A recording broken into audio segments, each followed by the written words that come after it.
kabisa. Ingawaje kuna watu unaweza ukajikuta, napenda huu mfano kwamba nataka kwenda pale, halafu ghafla ukajikuta ndani yako unasikia sauti inakwambia usiende pale, pitia njia hii. Mwingine anasema machale bwana yamenicheza.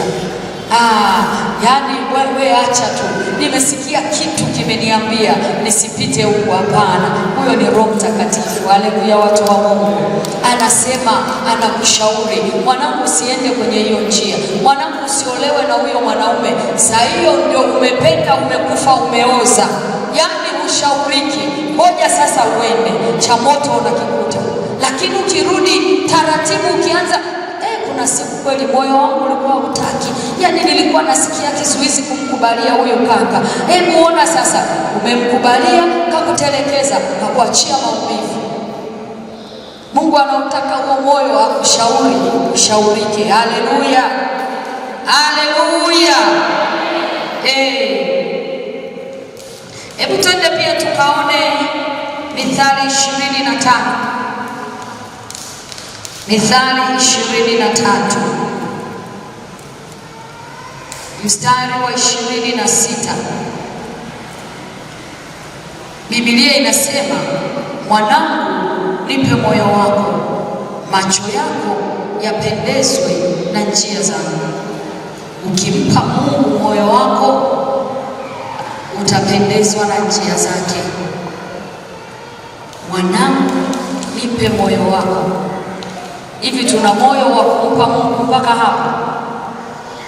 Halo, wengine tuna uchungu, wengine tuna maumivu, wengine tuna madonda huko moyoni, wengine mpaka pressure imeshakuwa ya kwetu.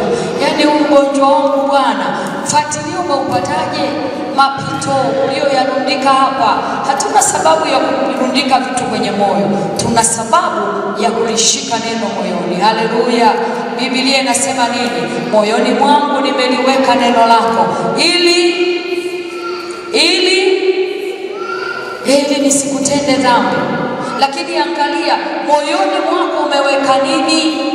Saidia kumwangalia jirani. Maana mimi nawaangalia, mnainama wengine vichwa, wengine mnaniangalia sana, naogopa.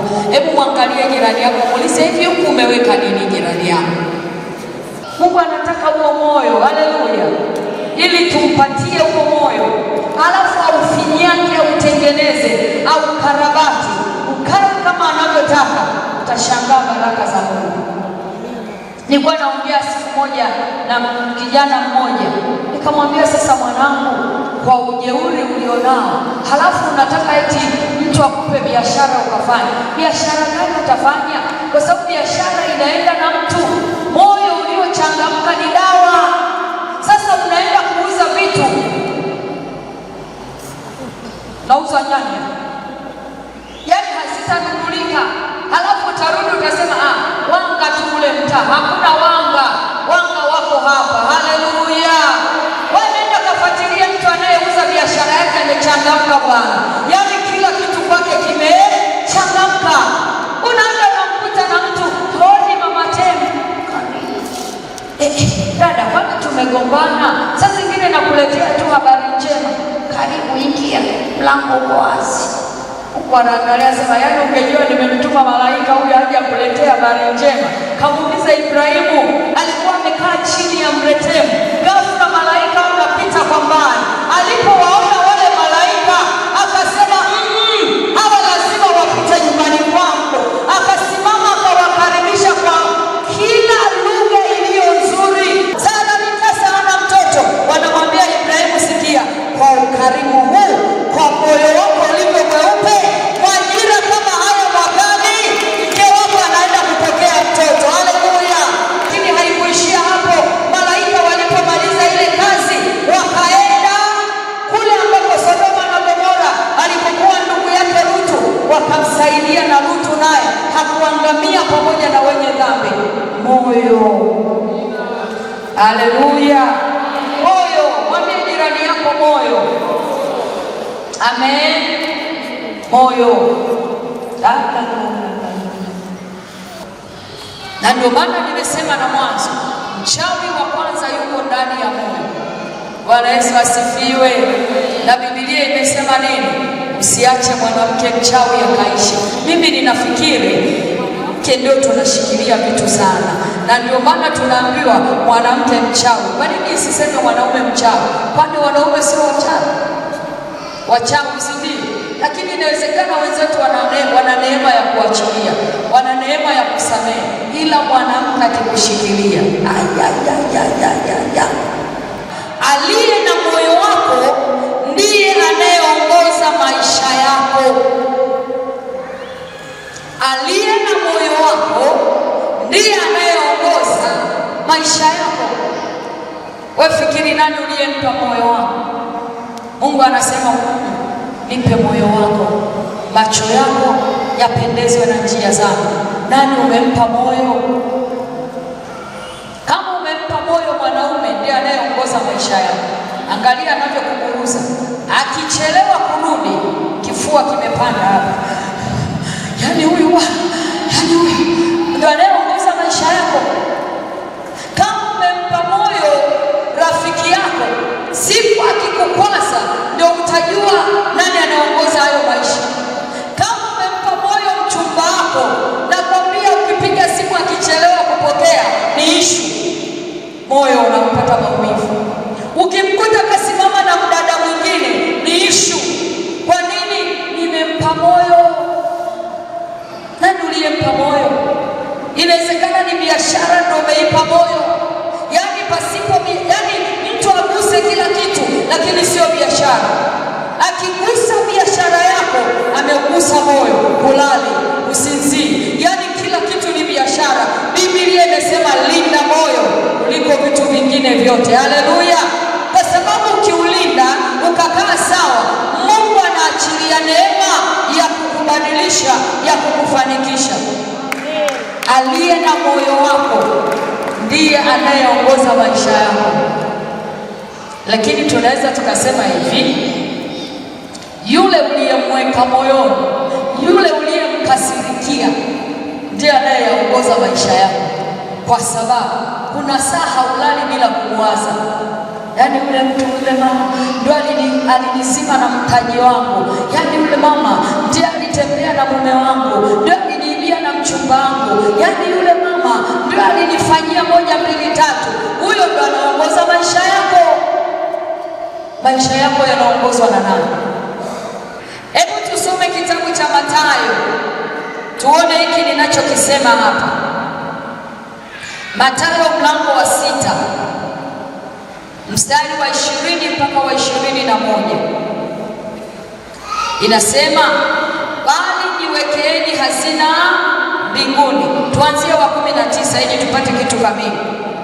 Anasema, msijiwekee hazina duniani, nondo na kutu viharibupo na wevi huvunja na kuiba, bali jiwekeeni hazina mbinguni kusikoharibika kitu, kwa nondo wala kutu wala wevi hawavunji wala hawaibi. Kwa kuwa hazina yako ilipo, ndipo utakapokuwapo na nini? Moyo wako. Hazina. Mwingine ana hazina ya maneno huku ndani katunza. Kumbuka nimesema moyo ni benki. Unatunza, si ndio? Usijiwekee hazina yako kwa watu. Usijiwekee tumaini lako kwa watu. Usiwekee tumaini lako biashara ulionayo. Kuna siku itaporomoka, haitakuacha salama. Usijiwekee hazina yako kwenye kazi. Kuna siku ile kazi itaondoka. Tumaini Bwana usiku na mchana. Nenda kamuulize Ayubu. Ayubu alipigwa kila kitu. Watoto wake walikufa, mke wake alikufa, mifugo ilikufa, mali zote zilikufa. Ayubu alibaki na Mungu tu na moyo wake. Kwa sababu gani? Yeye alimpa Mungu moyo. Hata shetani alipoenda kumtembelea akamwambia, sikiliza, ninajivunia kuwa na Ayubu kwa sababu Ayubu amenipa moyo wake na mimi amependezwa na njia zangu. Nenda kamjaribu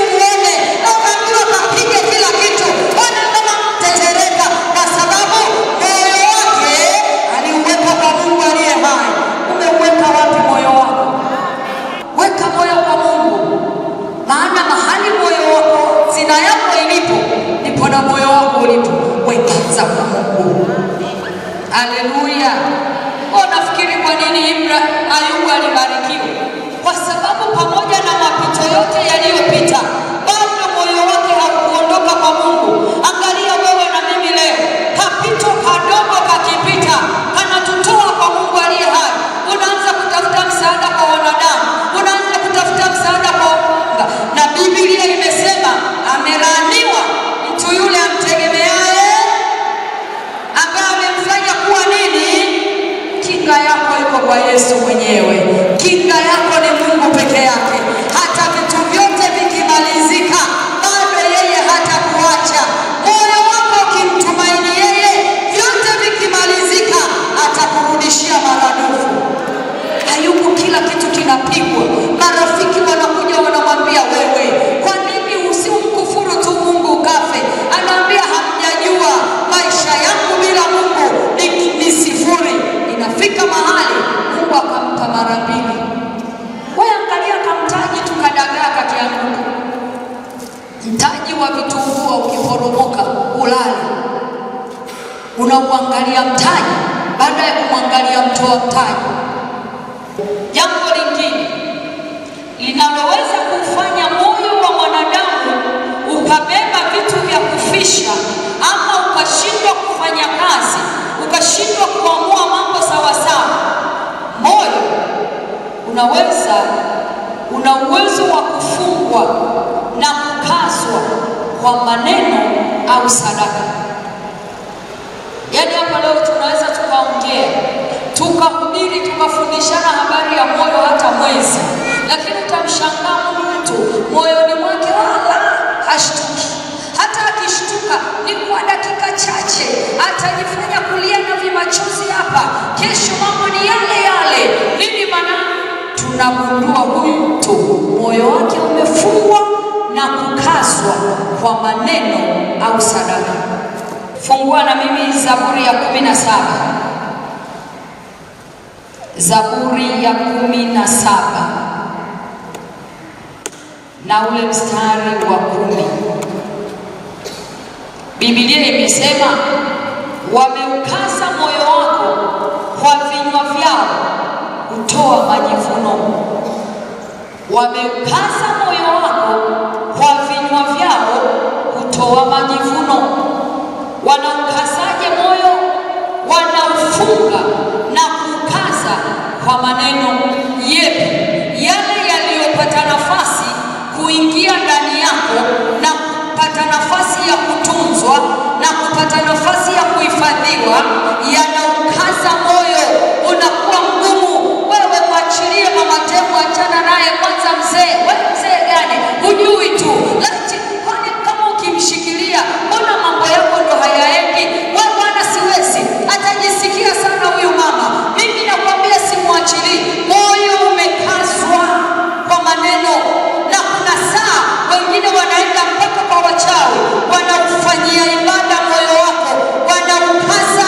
Hakuna kukubaliana na neno la Mungu, na ndio maana tunajikuta wengi, hata ukisoma neno halikai moyoni. Wengi hata ukitaka kuomba neno halikai. Nini?